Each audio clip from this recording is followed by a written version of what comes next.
정영 목사님 나오셔서 다윗 다시 보기라는 제목으로 말씀을 전해 주시겠습니다. 네, 오늘 제목은 다윗 다시 보기. 우리 재밌는 영화를 보잖아요, 인터넷에서. 그러면 옛날 영화 재밌는 거 생각나면은 영화 제목 치고 다시 보기 하면 딱 나오잖아요, 그죠?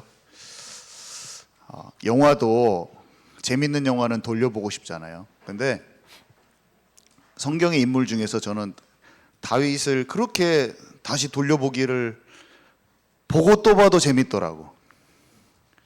보고 또 봐도 재밌어요. 다시 돌려보기, 다시 보기 대상이에요, 저한테 이 다윗이. 이 다윗은 특징이 뭐냐면요, 일단 완벽하지가 않아요. 이 사람은 완벽하지가 않아요. 온 백성, 대중들의 신뢰와 존경과 인기를 다 받았는데 모든 것이 무너져 버린 것을 경험한 사람이에요.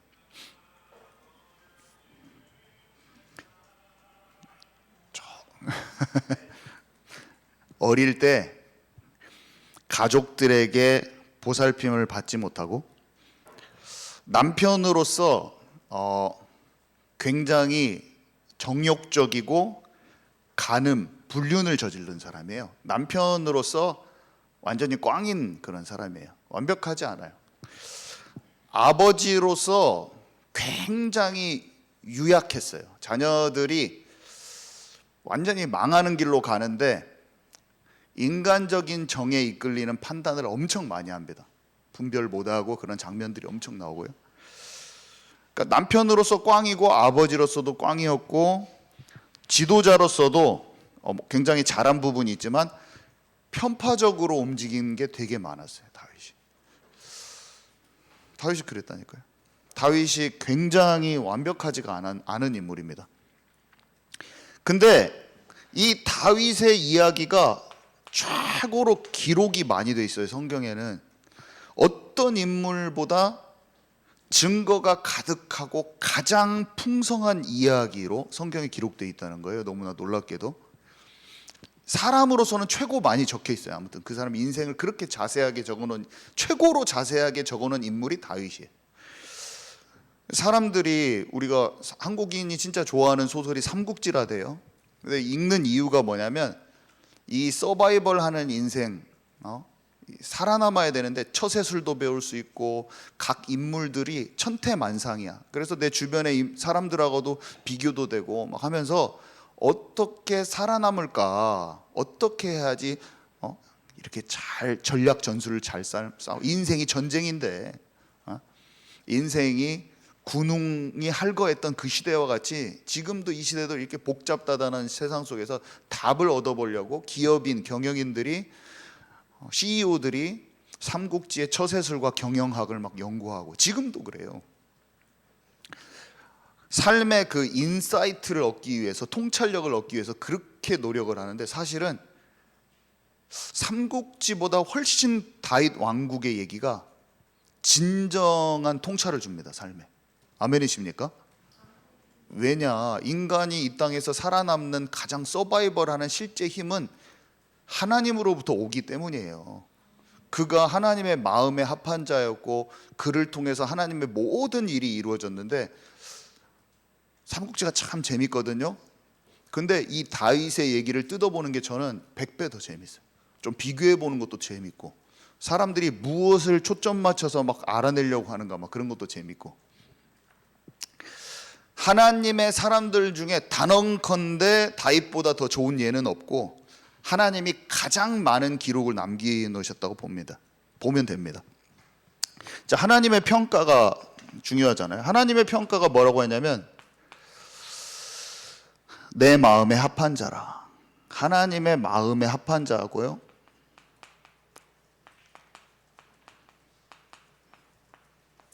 그가 나의 모든 일을 이룰 것이다. 한마디로 하나님의 나라가 그 마음에 이루어진 사람이에요. 마음이 온전함으로. 그래서 그를 통해서 하실 모든 하나님의 나라의 일이 성취됐어요. 하나님은 우리가 다윗을 뜯어보고 우리가 다윗처럼 하나님의 마음에 합한 자가 되어지고 삶 속에서 그를 통해서 하나님께서 모든 일들을 그를 통로 삼으셔서 하나님의 일을 다 하셨던 것처럼 우리가 주님께 100% 붙들린 사람이 되기를 원하신다는 걸 아셔야 됩니다. 그래서 다윗의 얘기가 그렇게 재밌는 거예요. 다윗 왕은 이후 모든 왕의 평가 기준이 됐어요. 모든 왕들이 따라야 할 유일한 본보기가 됐어요. 남유다의 왕들이 쭉 열왕기상하에 보면은 인물들이 나오는데 모든 인물을 다윗을 기준으로 평가합니다. 다윗과 같이 정직하게 행하였더라. 아사 왕이 다윗과 같이 정직하게 행하였더라. 어떤 왕은 다윗과 같이 정직하게 행하였으나 다윗만은 못하였더라. 뭐 이런 식으로 돼 있고, 어떤 사람은 다윗의 길을 전혀 따르지 아니하였더라. 이렇게 돼 있습니다. 와, 하나님이 사랑하셔서 기준이 되어버린 사람이에요, 다윗이. 자, 우리는 다윗을 통해서 무엇을 배울 수 있냐면요, 첫 번째로 나의 실수가 드러났을 때, 이게 좀 가장 중요한 거예요. 나의 실수, 나의 연약함이 드러났을 때 우리는 보통 어떻게 하냐면요, 자존심을 세워요. 자존심. 나 안 그랬어. 나 그런 사람 아니야. 그리고 내가 힘센 위치에 있으면 권위의식을, 나한테 함부로 그런 말을 하다니 단칼에 네 목을 날리겠다. 아니면 사람 눈치를 보는 거예요. 다른 사람이 나를 어떻게 생각하는가, 막 그게 너무 중요한 거예요. 그리고 감춰요. 감춤. 숨겨. 감춤, 숨김. 그 다음에 이거는 죄가 아니야. 하나님이 이거 안 싫어하셔. 막 합리화.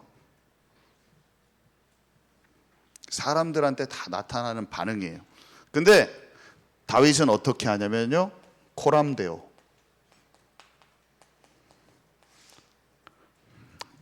밧세바 사건이 일어나잖아요. 우리는 평안하고 잘 될 때, 적들을, 나라를 다 정복하고 있을 때, 그때 영적인 게으름으로, 나태함으로 가기가 너무 쉽다는 걸 알아야 돼요.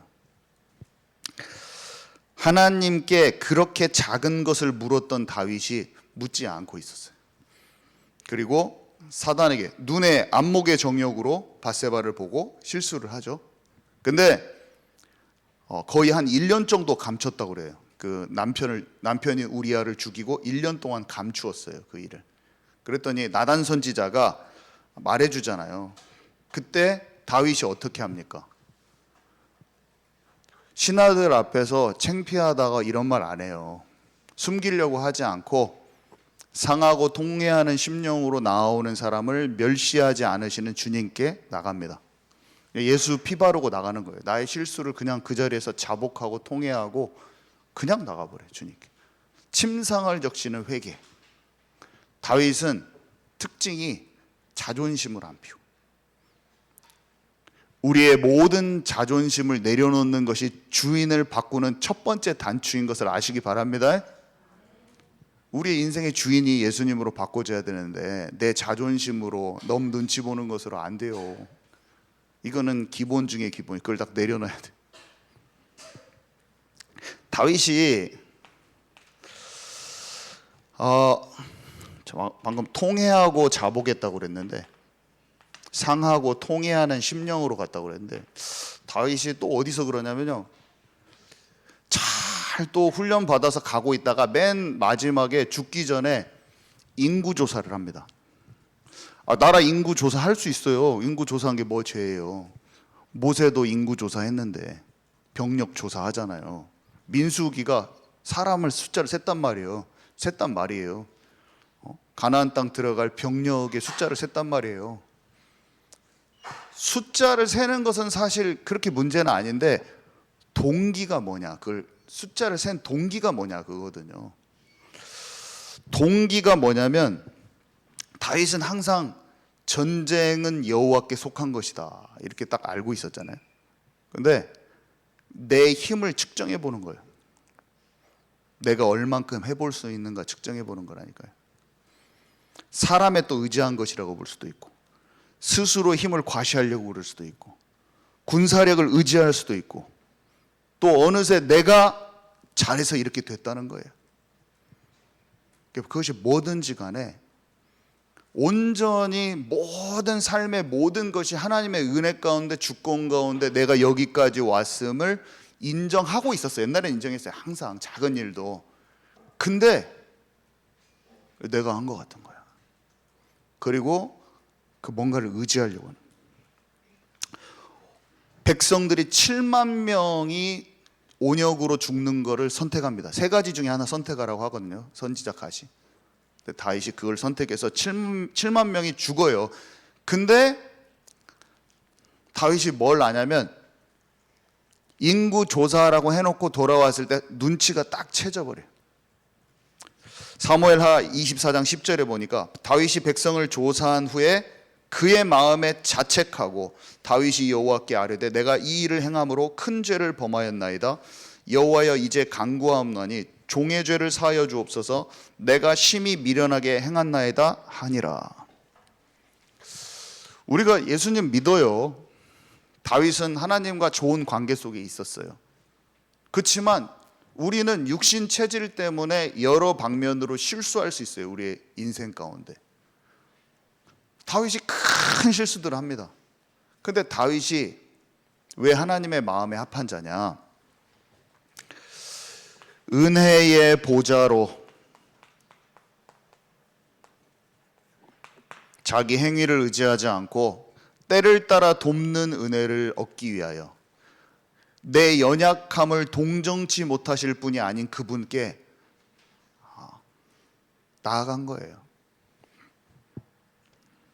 자기의 자존심 세우지 않고 사람 눈치 보지 않고 누가 나 잘못했다고 하면 어쩌지? 70번에 7번 똑같은 거 잘못해도 용서해 주신다고 약속하신 주님께 너희는 전신을 목욕하였으니 내게 발을 씻겨달라고 얘기하신 주님께 주님 저 발을 씻어주세요. 발을 씻겨달라고 주님께 말씀하시기 바랍니다. 착한 사람 되려고 노력하지 말고 갑자기 착한 사람 안 돼요. 말씀이 뿌리 안 내려졌는데 갑자기 착한 사람 안 돼요. 그냥 말씀을 전체적으로 먹어가면서 치유받으면 됩니다. 그냥 주님이 용서해 주신다고 하셨어요. 갓난아기가 막 지금 나한테 걸어오고 있는데 한 번 넘어졌다고 내가 걔 가서 안 때려요. 빨리 일어나서 와라 이렇게 말해주지. 주님 똑같은 마음이신 것이지. 너 한 번 넘어졌으니까 넌 지옥 갈 놈이야. 지옥 꺼져버려. 갓난아기한테 그렇게 합니까? 누가 엄마가 그냥 빨리 일어나서 와 빨리 이렇게 하지. 주님은 우리가 일어나서 빨리 오기를 바라십니다. 중학생 됐는데 이제 말 안 들으면 회초리도 한 대 맞지. 무조건 처음부터 징계도 안 와요. 징계를 받았을 때 그걸 소화할 나이가 있는 거예요. 영적이거든. 아멘이십니까? 징계 와요. 또 징계 와. 다윗은 징계 받았어요. 징계를 세게 받아요. 근데 그 징계가 우리한테 있을까요? 없을까요? 있어요. 히브리서 11장 있어요. 100% 있어요. 12장 한번 읽어봅시다. 그냥 12장 4절에서 11절. 히브리서 12장 4절에서 11절 한번 읽읍시다. 여러분 징계 맞았는데 징계인지도 모르고 막 넘어갈 수도 있어요. 좀 영적으로 밝은 사람이 돼야 됩니다. 히브리서 12장 4절에서 11절. 어린아이들은 징계 맞아도 모릅니다. 그리고 징계 안 줘요. 왜냐? 감당할 수가 없어. 인체 그냥 막 갓난아기야. 그냥 천둥 벌거숭이야 지금. 그냥 우유 젖만 먹여줘야 돼. 근데 걸어가고 있고 싸우고 죄가 뭔지 인식이 되지면서 말씀으로 마귀를 이기는 걸 알아가는 나이에서 징계가 옵니다. 아멘이시죠? 그 쉬운 영적 원리예요. 히브리서 12장 4절에서 11절 우리 함께 읽습니다. 시작. 너희가 죄와 싸우되 아직 피 흘리기까지는 대항하지 아니하고 또 아들들에게 권하는 것 같이 너희에게 권면하신 말씀도 잊었도다. 일러스되 내 아들아 주의 징계하심을 경히 여기지 말며 그에게 꾸지람을 받을 때 낙심하지 말라. 주께서 그 사랑하는 자를 징계하시고 그가 받아들이시는 아들마다 채찍질하심이라 하였으니 너희가 참음은 징계를 받기 위함이라. 하나님이 아들과 같이 너희를 대우하시나니 어찌 아버지가 징계하지 않는 아들이 있으리요. 징계는 다 받는 것이거늘 너희에게 없으면 사생자여 친아들이 아니니라. 또 우리 육신의 아버지가 우리를 징계하여도 공경하였거든 하물며 모든 영의 아버지께 더욱 복종하며 살려 하지 않겠느냐. 그들은 잠시 자기의 뜻대로 우리를 징계하였거니와 오직 하나님은 우리의 유익을 위하여 그의 거룩하심에 참여하게 하시느니라. 무릇 징계가 당시에는 즐거워 보이지 않고 슬퍼 보이나 후에 그로 말미암아 연단받은 자들은 의와 평강의 열매를 맺느니라. 아멘. 제가 중학교 때 제가 여동생이 있어요. 3살 여동생이. 근데 집이 작으니까 할머니 할아버지랑 다 같이 살아. 30평 아파트인데 방이 3개인데 엄마 아버지 할머니 할아버지 저 여동생이 같은 방에 써야 돼. 그러니까 2층 침대를 놓고 살았어요. 제가 2층 침대에 살았어요. 중학교 때까지 중3 때까지 동생이랑 3살 차이인데. 근데 아버지한테 혼나가지고 회초리를 다리에다 맞고 위에서 자고 있는데 아버지가 바세린으로 와서 내가 발라주시더라고. 좀 많이 맞았어. 중학교 때 이제 막 좀 이제 제가 제 마음대로 막 하기 시작하니까 맞았어요. 근데 맞았을 때 아버지가 나를 사랑해서 그런 걸 제가 알겠더라고요. 어떤 한 형제가 청년이 영적으로 다른 주님을 진짜 믿는 다른 방향으로 하니까 하나님이 화상을 입게 하셨는데 저한테 전화가 와서 그러더라고요. 분명히 자기가 아프고 사건을 당했는데 하나님이 자기를 얼마나 사랑하신지 알겠다고 하더라고요. 자기가 그쪽으로 가는 것을 가지 말라고 하는 경고로 완전히 영적으로 알아들어 버리면서 영적으로 조금 말씀이 성숙해 가기 시작하면 이게 알아집니다. 아멘이십니까? 여러분한테 와 있는 문제가 테스트에서 넘어가고 믿음이 자라는 것도 있고 징계로운 것도 있고 막 그런 거예요. 근데 여기 뭐라고 보였어요? 즐거워 보이지 않고 슬퍼 보여요. 왜 그러냐면 막 괴롭죠. 막 낙심되기도 하고 그런다고요. 그런 여러 가지 것들이. 근데 그로 말미암아 연단받은 자는 의와 평강의 열매를 얻는 거예요. 다윗은 뭐가 그랬어요? 아들이 죽기도 하고 그 온 백성이 7만이 죽었는데 다윗은 하나님의 사람으로 더 정금이 된 거예요.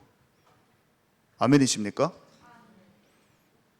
어떤 것도 낙심하지도 말라. 이게 육체는 우리의 육신은 푸른 마르고 꽃은 시들고 육신은 다 지나가는 거예요.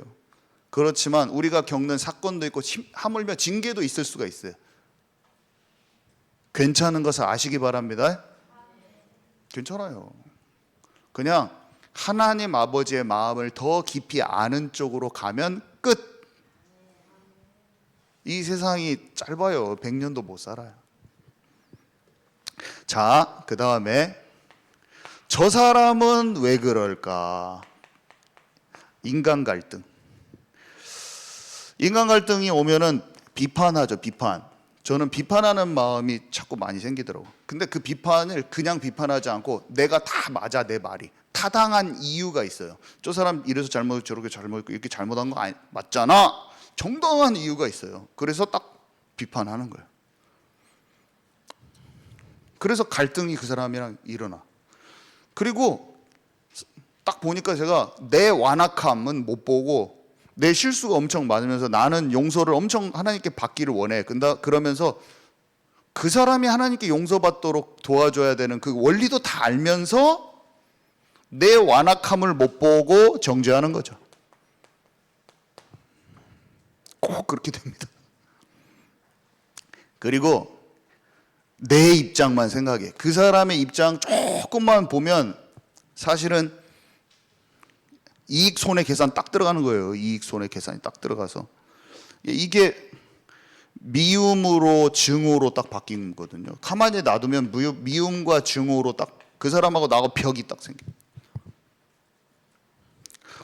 얼마나 많이 했는지 모르겠어요.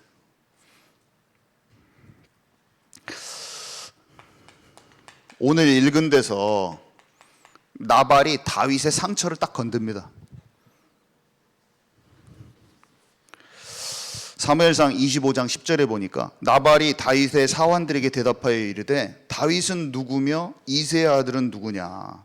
요즘에 각기 주인에게서 억지로 떠나는 종이 많도다. 지금 사울왕한테 쫓기고 있는데 거꾸로 딱 말해버려요. 다윗을 왜 몰라요? 골리앗 쓰러뜨려 가지고 전국에 명성이 자자하는데 이 사람이 갈렙 집안에 좀 큰 사람이에요. 부자하고 갈렙 자손이면 자기도 좀 이게 이스라엘 정복하고 들어가서 얼마 안 됐을 때여가지고 가문이 짱짱한 집안이에요. 이 나발이 영적으로 우둔하다 그래서 그렇게 나온 거지 이 사람이 짱짱한 사람이라고 보면 됩니다. 바리새인이 나쁜 놈이라고 우리가 알지만 그때 당시에 사람들이 흠모할 모양들이 있었듯이 이 나발이 유력자예요. 한마디로 유력자. 엄청 대단한 사람이에요. 한마디로. 다윗을 무시하고 남을 사람이에요. 엄청 부자야. 그 양떼들이랑 엄청 많은 거예요. 이 사람이. 딱 깔보는 거예요. 깔보는 거. 이세 아들이 누구고 다윗이 누구 다 알면서 지금 딱 이렇게 다윗을 딱 건드리는 거예요. 다윗이 내가 이 포인트만 오면 확 뒤집어지려고 하는 그런 거 있잖아요. 우리한테 다른 거 다 괜찮다가 그 말만 남편이 딱 이 말만 하면 내가 딱 빡쳐. 딱 머리가 딱 뒤집어져. 그 말이 있잖아요. 나를 건드리는 말. 지금 그 말을 다윗한테 해버리는 거예요. 다윗이 바로 칼을 차라 다 목 따라 목 지금 죽이러 간다. 나발만 죽이는 게 아니라 거기 집 사람들 전부 다 멸절시키러 가버립니다. 딱 다윗이 출발해. 딱 머리가 정신이 딱 나가버려. 하나님의 뜻은 다윗이 뭐가 되는 거죠? 차기 왕이잖아요. 사무엘이 기름을 부어서 차기 왕이에요. 영적으로 무지한 자기 판단과 자기 관점에 완전히 잡혀있는 돈은 많고 영향력이 엄청 큰 사람이에요. 이 갈렙 자손에. 근데 이 사람은 그 지역이 어디 지역이냐면 갈멜 지역인데 갈멜 지역이라고 돼 있거든요. 근데 이게 사울왕의 영향력이 큰 곳이고 사울왕 그러니까 주변에 힘센 사람의 영향권 아래에 있는 그곳이에요. 한마디로 힘센 사람들은 세상에서 정치적으로나 국가의 왕이거나 군수나 뭐 아무튼 힘센 사람 눈치 보잖아요. 강대국. 나라는 약소국은 강대국께 눈치 보고 세상의 영적인 그런 힘 있는 분위기에 영적인 동화가 되고 끌려다니기가 쉽다는 거예요. 그런 사람인 거예요. 우리가 육신적인 사람 성격 센 사람이 옆에 있어요. 세속적인 걸 내가 알아. 이 사람이 세속화되어 있고 아직 기도가 안 되고 하나님의 사람이 아닌 걸 알아. 근데 그 사람이 옆에서 자기 성질대로 막 이렇게 밀어붙이려고 말하잖아 누가. 그러면 착한 사람들이 어때요? 그 등살에 못 이겨가지고 맞아 막 해주잖아 우리가. 우리도 모르게 맞는다. 나도 그 집에 와서 생각해 보니까 아니었어. 근데 그 사람한테 맞다고 해줬다니까요. 내가 나도 모르게 아이고 말 안 했어야 됐는데 그 등살에 넘어가 갖고 이 다윗의 요청에 이 사람이 거절할 뿐만 아니라 아주 경멸하고 무시하고 상처를 딱 건드린 거예요. 하나님의 사람에게. 한마디로 우리랑 똑같아요. 우리가 기도도 하고 진짜 이렇게 해야 되는데 남편이 딱 그 말만 딱 하면은 남편이랑 잘 지내보려고 웃어야지. 이 왼수를 내가 사랑해야지 막 하면서 막 하고 있는데 그 말 딱 듣는 순간 눈이 뱀눈으로 딱 비나가지고 남편 딱 째려보고 화가 그냥 불같이 그냥 나한테. 지금 웃는 사람 그 사람들이구만. 근데 아비가일이 오늘 내용은 그 아내였던 아비가일이 하나님의 뜻을 알고 지금 다윗한테 말했더니 다윗이 어떻게 고백했어요? 밑에 다 그 생각을 거둬버리잖아요. 그죠? 하나님의 뜻인데 사람을 통해서 자기보다 천하고 낮은 위치에 있는 사람, 소자, 작은 약자 그 말에서 하나님의 것을 들을 수 있는 다윗은 그런 사람인 거예요. 아멘이십니까? 들려지고 있는데 우리가 못 들을 수도 있어요. 여러분, 지금 현재 나를 괴롭히는 그 사람, 갈등 속에 있는 사람이 왼수 같은 사람이 있어요. 근데 그 사람에 대한 하나님의 뜻이, 하나님의 당신의 지금 태도 말고 하나님의 뜻이 뭐냐고 지금 나에게 하나님의 성령께서 질문하고 계신 겁니다. 지금 질문하고 계신 거예요. 합리화시키지 말고 지금 이 순간에 생각을 바꾸시기 바랍니다.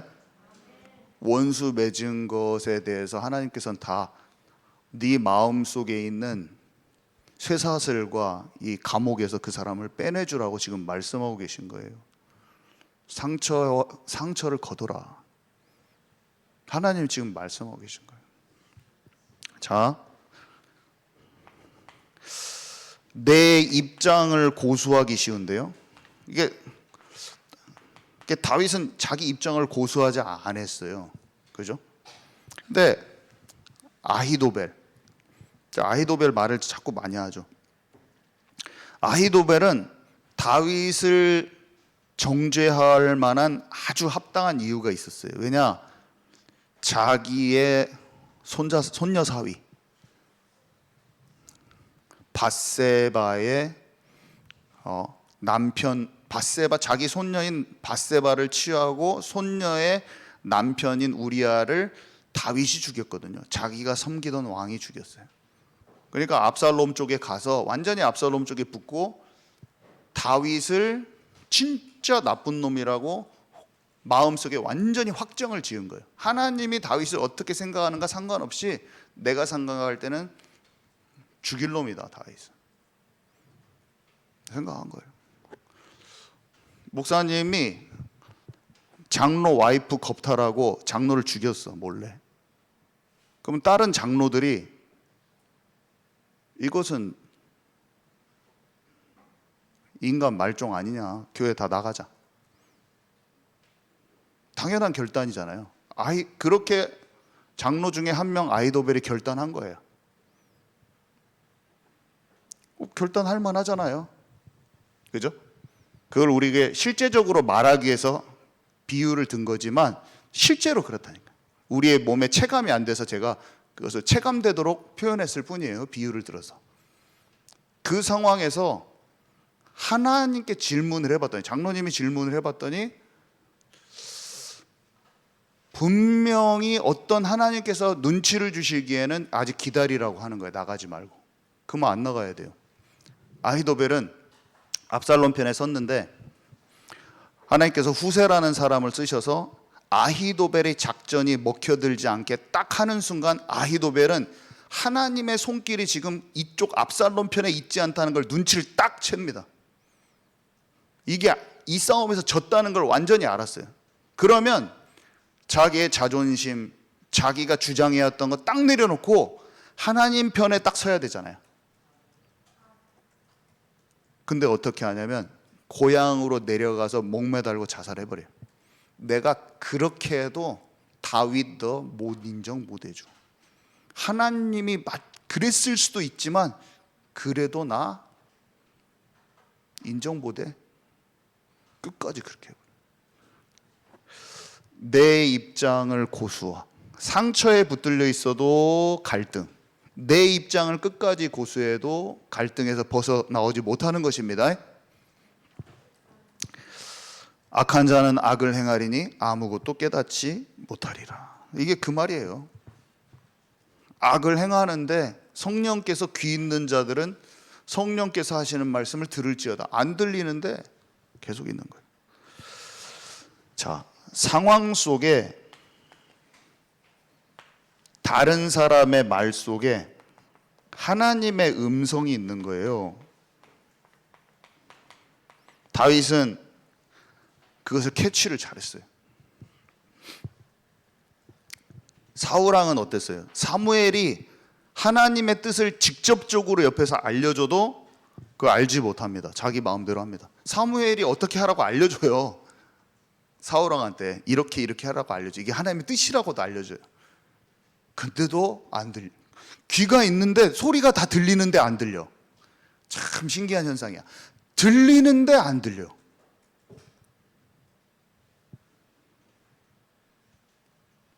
우리는 지금 하나님의 음성이 지금 다 나가고 있어요. 여기서 들리는데 안 들릴 수가 있다는 걸 아시기 바랍니다. 들리는데 안 들리는 거야. 제가 저번에도 말했죠. 학계의 영이 우리 교회에 말했다고 말했죠. 판벽한 집에 살면서 성전 공사를 왜 재건하지 않느냐. 그때도 하나님의 말씀이 다 선포됐어요. 먹고 사는 문제에 갇혀 있지 말고 놓쳤던 복음 운동, 전도 운동, 성전 재건 운동에 적극적으로 동참하라. 하나님께서 말씀하셨어요. 우리 교회에 말씀하신 거예요. 진짜 함께 하라. 제가 말했잖아요. 수요 예배는 기본이에요. 우리가 치유되고 주님과 그리스도의 몸이 되는 그 시간이에요. 또 뭡니까? 여러분을 힘들게 하는 사람들을 복음의 눈으로 꼭 보라는 거예요. 그것을 전환시켜버리라는 거예요. 아멘이십니까? 네. 그러면서 다윗은 또 뭐가 오냐면요. 정말 죽을 것 같다. 정말 죽을 것 같다는 그런 위기가 옵니다. 정말 죽을 것 같은 위기가 와요. 우리는 정말 죽을 것 같으면 원망하고 불평하고요. 그 다음에 쉽게 할 수 있는 게 남 탓. 그러면서 업다운이 엄청 심해져. 업다운이 엄청 심해지면서 감정의 기복이 막 심해지면서 자포자기. 이렇게 계속하다가 더 심해지면 자포자기하고 낙담하고 더 심해지면 자살하고 우울 자살. 공황장애, 우울 자살. 이게 순서인데. 자, 사울 왕에게 쫓겼잖아요. 압살롬이 또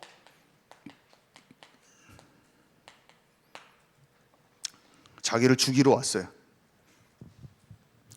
진짜 얼마나 힘들어. 사울왕한테 힘들었을 때가 최고 힘들 때고, 그 다음에 압살롬하고 그때 압살롬 막 죽잖아요. 그때도 최고 힘들 때인데, 우리가 잘 알잖아요. 사울왕에게 쫓길 때는 제가 여러 번 말했잖아요. 이 위기가 아니라 우리 눈에는 위기처럼 보이죠. 질병이 오면, 불치병이 오면은 막 위기처럼 보이잖아요. 좀 마음이 떨리잖아요. 나 갑자기 죽을 것 같고. 갑자기 사기당해가지고 막 빚이 막 많아지면 또 힘들잖아요. 이제 다 끝난 것 같고. 안 끝납니다. 나에 대한 계획이 이루어지고 끝납니다. 갑자기 안 죽습니다. 다윗을 보면 알 수가 있어요. 사울왕 때도 끝나는 것 같고 이 압살롬 때도 끝나는 것 같아요. 완전 끝나는 것 같이 보여요. 완전 끝나버리는 것 같이 보이기에는. 근데 둘 다 안 죽고 둘 다 자기 자신이 정금이 되고 그로 인해서 또 하나님의 어떤 계획이 이루어져. 두 가지가 항상 일어나. 사울왕의 경우에는 어떻게 됐냐면 원수까지 사랑하는 그릇으로 바뀌어요. 왕의 성품으로 온 백성을 어떤 힘든 사람, 어떻게 심하게 괴롭히는 사람도 받아들일 수 있는, 담을 수 있는, 영혼을 사랑할 수 있는 왕의 성품으로, 그리스도의 성품과 인격으로 자라고, 그 다음에 쫓기는 그 과정이 다윗을 왕되게 만들어요. 군사력, 정치력, 리더십. 그 다음에 용사들이 모여들고 그 막 잔뼈에 굵은 그런 군대 지휘관으로 하나님 만들어 버립니다. 다윗. 한 600명밖에 안 되는데 사울은 기본 몇 천에 몇만을 데리고 다니거든요. 작은 군대를 가지고 게릴라전 하면서 막 산에서 막 엔게디 광야 같은 데서 굴에서 막 아둘람 굴에서 왔다 갔다 하면서 나중에 다윗이 전 지역을, 주변 나라를 다 정복해 버리는 그 기틀을 마련해 버려요. 완전히 용사들이랑 완전히 한 팀이 돼 가지고 그 시간이 너무 필요한 거예요. 그 시간이 없었으면 갑자기 다윗이 전쟁 영웅이 될 수가 없어요. 그 시간이 고스란히 정복 전쟁하는데 모든 게 활용이 됩니다. 나라를 통치하는데도 완전히 모사들과 그때 장군들이 다 세워지는 거예요. 그 10년의 기간이 정확히 다윗을 왕으로 준비하는 기간인 거예요. 다윗은 어떤 상태예요? 왕까지 사랑하면서 여호와께서 나의 목자시니 내가 부족함이 없으리로다 라는 고백을 딱 하게 하시죠, 하나님이. 그를 순금 100%로 정금으로 만드시는 거예요. 압살롬 때도 마찬가지예요. 압살롬이랑 싸울 수 없잖아요. 사실은 예루살렘에 병력이 더 많았어요. 그냥 들어오는 애를 죽이면 되거든요. 근데 아들을 죽일 수 없잖아요. 아들은 이 권력의 욕망에 눈이 멀어서 아버지 죽이러 오지만 다윗은 이거 할 수가 없잖아요. 다윗이 압살롬이 쳐들어온 것은 당연히 나단이 말한 대로 너희 집에 칼이 들어올 것이고 밧세바 취한 것 때문에 그렇게 됩니다. 그것이 그 일이 일어난 일이에요. 근데 하나님께서 다윗에게 하려고 하셨던 것은 두 가지가 있어요. 하나는 뭐냐면 다윗은 항상 질문하는 자였어요. 질문하는 자. 근데 영적으로 밧세바 때 게을러졌잖아요. 회개했다고 한 방에 영적인 치유가 된 게 아니라 다윗이 암논이라고 하는 아들이 다말이라고 하는 이복 여동생을 겁탈하려고 할 때 다윗이 하나님께 다 질문을 하던 다윗이 분별력이 없는 모습을 다 보여줍니다. 밧세바 이후에 계속 분별력이 떨어져 있거든요. 성경 읽어보면 다 나와요. 암논한테 다말한테 음식 차려달라고 해. 그 말을 다윗이 해줘요. 그래서 가서 당한 거예요. 성폭행 당한 거예요. 여동생이. 다말의 오빠 압살롬이 이제 암논 죽여야겠다 해가지고 왕자들을 다 부를 때, 와이프들이 많았잖아요. 그러니까 왕자들이, 배가 다른 왕자들이 많았다고 다 데리고 와서 거기서 압살롬이 자기 여동생 성폭행한 암논을, 왕자를 죽이려고 딱 했을 때도 다윗이 모르고 다 모아줘요. 또 왕궁에서 지금 두 번째 그렇게 또 실수했잖아요. 자기가 그 일들이 일어나는 일들을 자기도 모르게 도우미 역할을 해버려요. 분별력이 없어서 못 만나게 하고, 옛날 같았으면 작은 거 하나님께 다 물어보고 했을 건데 영적인 둔감함이 이미 와 있어요. 압살롬이 쳐들어왔을 때도 후궁 10명을 남겨놓고 가서 전부 다 백주 대낮에 아주 흉물스러운 일을 당하죠. 압살롬에게. 근데 새로운 광야 시간이 시작됐잖아요. 다윗에게 쫓겨나가지고. 근데 살살 회복됩니다. 다윗이. 하나님은 다윗을 하나님의 마음에 합한 자가 되는 게 더 중요해. 영적인 나태함으로 하나님께 질문 안 하고 멀어진 것을 원하는 게 아니에요. 하나님은 그런 징계가 그 사람을 살리는 거예요. 우리는 징계만 보이고 어렵잖아요. 징계 뒤에 있는 우리의 마음을 생명처럼 얻기를 원하시는 하나님의 마음을 찾으시기 바랍니다. 우리에게 와 있는 문제는 아무것도 아니야. 잘 나가고 돈 잘 벌고 시간 여유 많고 건강하고, 근데 영적으로만 착 하나님과 멀어지는 걸 하나님 원치 않고, 우리가 주님과 진짜 마음과 생각이 하나가 되기를 원하시나요? 주님이? 아멘이십니까? 그 비밀을 알아야 돼요. 오늘 하나님이 그걸 우리에게 알기 원하시는 거예요. 그래서 어떻게 돼요? 다윗이 나중에 복귀하잖아요. 그때는 다 어떻게 돼 있냐? 다음 솔로몬이 나라를 움직일 수 있게 제자들을 다 정리해버렸어요. 이미 그 사건이 두 가지를 한 거예요. 다윗을 영적으로 옛날에 신실한 신앙으로 회복시키는 거하고, 잘못되어 있는 일꾼들을 다 잘라버렸잖아요. 그 일을 하나님께서 하시는 거예요. 아멘이십니까? 안 좋은 것처럼 보이지만 사울왕의 그 일을 통해서도, 압살롬의 일을 통해서도 하나님께서는 그런 일들을 하셨고, 지금 이 다윗의 얘기를 통해서 내가 너희들의 삶에 이것을 하기를 원하니 말씀을 진짜 묵상하고 너의 삶에 적용되기를 기도로 진짜 찾아내라 라고 지금 말씀하고 계신 거예요. 둔감한 자가 되지 말라. 하나님의 나라와 그의 일을 체험하는 사람들이 되라라고 오늘 말씀하고 계신 거예요.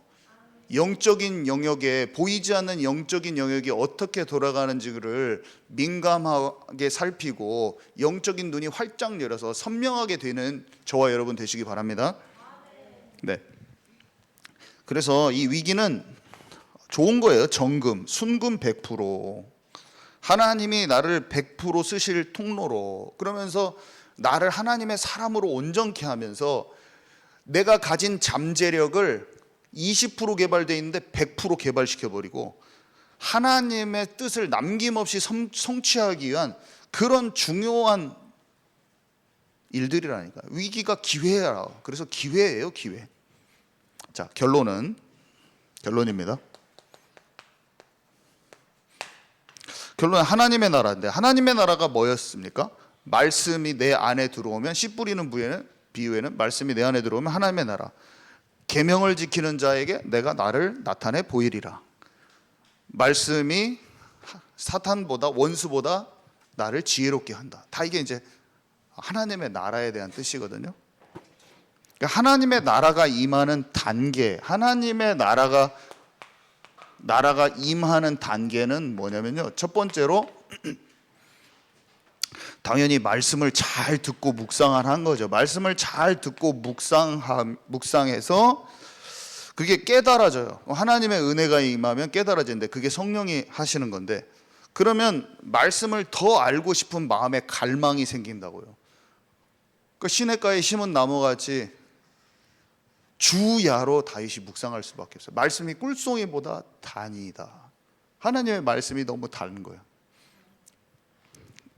다시 보기를 하는 거예요, 계속.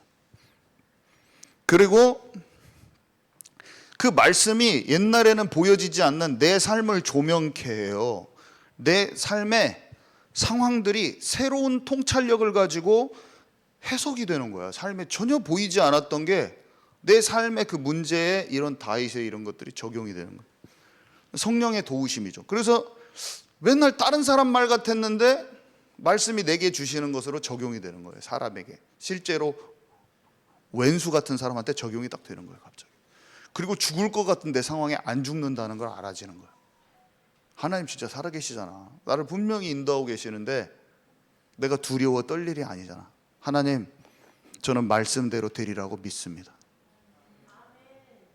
약간 생각이, 도저히 생각할 수 없는 생각이 전환이 돼버려요. 내가 죽게 됐는데 이게 이대로 죽는 게 아니잖아요.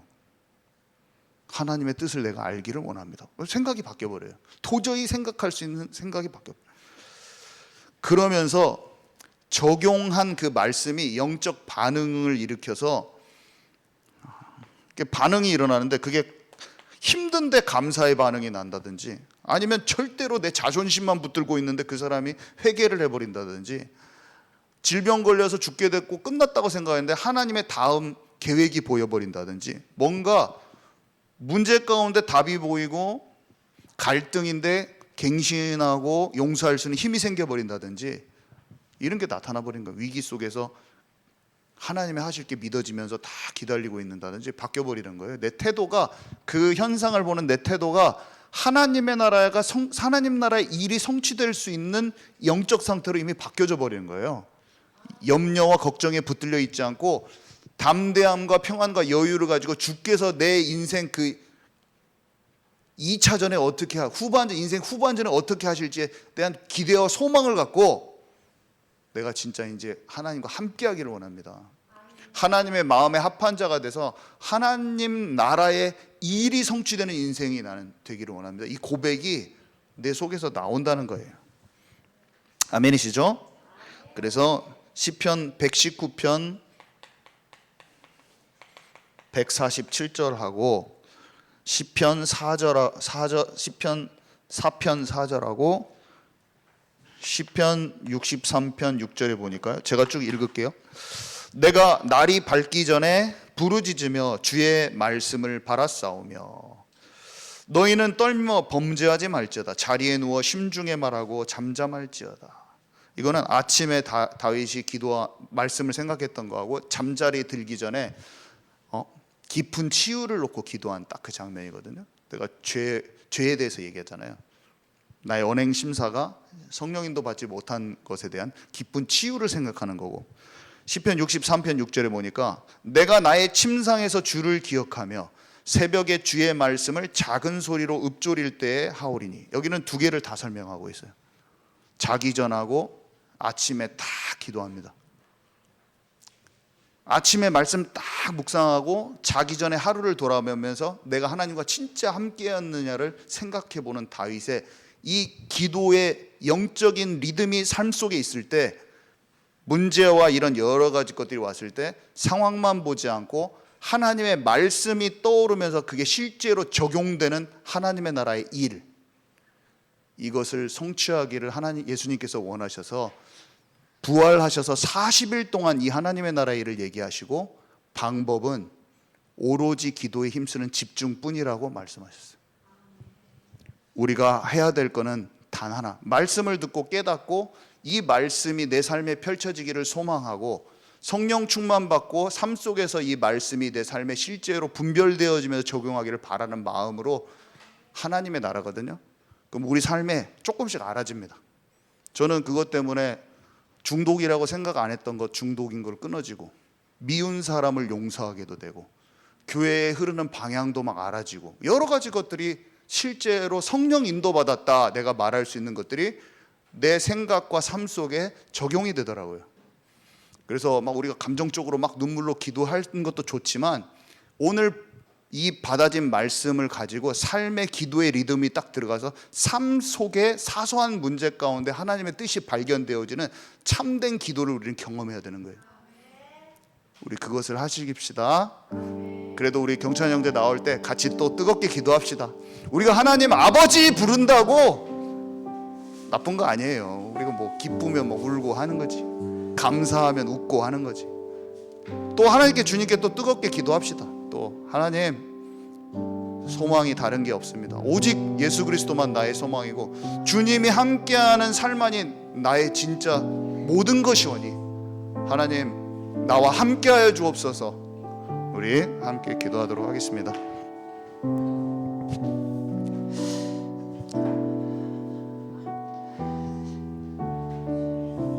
하나님, 이 시간 내 마음속에 하나님 나라가 이루어지게 하여 주옵소서. 너무나고 부족하고 연약한 저를 봅니다. 하나님, 그렇기에 예수님이 필요합니다.